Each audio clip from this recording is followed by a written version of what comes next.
में अब 23 जनवरी से खुलेंगे प्रदेश के प्राइमरी स्कूल। प्रदेश में अत्यधिक ठंड और शीतलहर को देखते हुए 20 जनवरी को भी परिषदीय विद्यालयों में शिक्षण कार्य स्थगित कर दिया गया है। शासन ने कहा है कि 20 को बच्चे स्कूल नहीं आएंगे। शिक्षक, शिक्षा मित्र, अनुदेशक और अन्य कर्मचारी विद्यालय आकर अन्य प्रशासनिक काम और दायित्वों का निर्वहन करेंगे।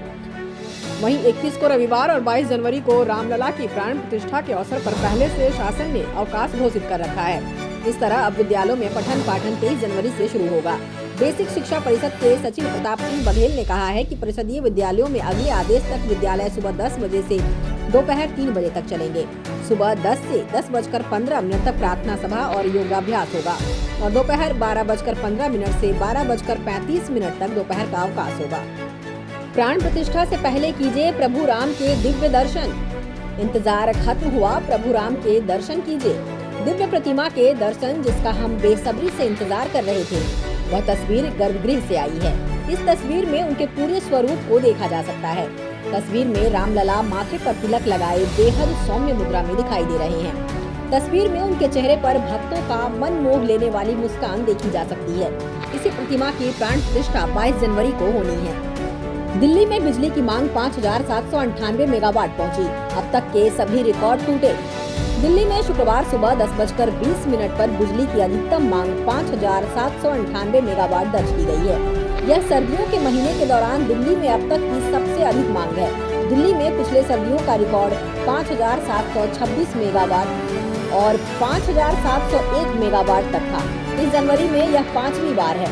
दिल्ली की बिजली मांग पिछले साल की अधिकतम सर्दियों की बिजली मांग 5,526 मेगावाट से अधिक हो गई है, जो 6 जनवरी 2023 को दर्ज की गई थी।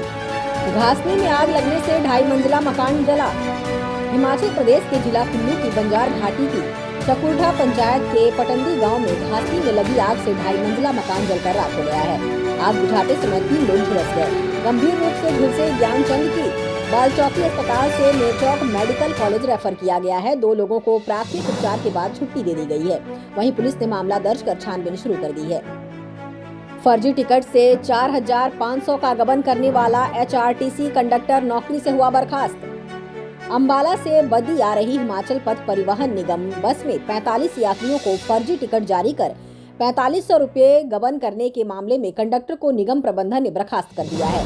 कंडक्टर ने टिकट मशीन से छेड़छाड़ कर खाली पर्चियां निकाली और उन पर हाथ से 4,500 रुपये के फर्जी टिकट बना दिए।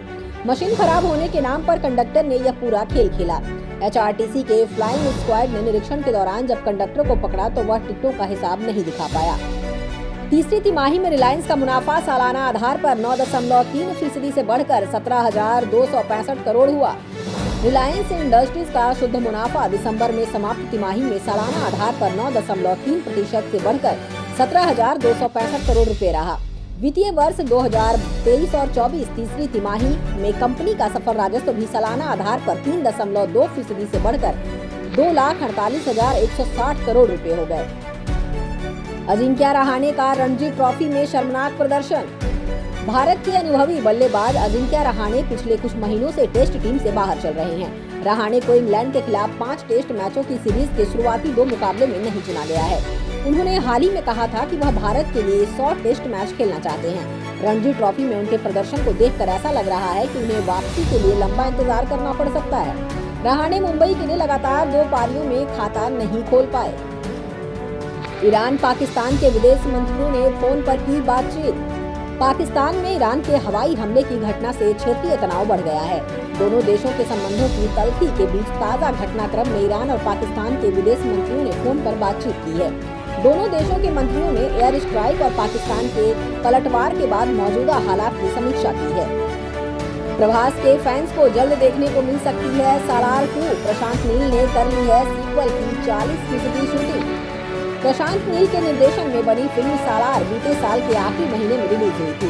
बॉक्स ऑफिस पर डंकी के साथ टक्कर होने के बाद भी फिल्म ने जमकर नोट छापे। जनवरी के महीने में भी इस फिल्म ने सिनेमाघरों में खूब धूम मचाया। एक्शन से भरपूर इस फिल्म में प्रभास के साथ पृथ्वीराज सुकुमारन भी नजर आए हैं। अब अभिनेता के फैंस के लिए सालार 2 को लेकर बड़ा अपडेट आया है। इस दिन होगी 77वें बाफ्टा पुरस्कार की घोषणा।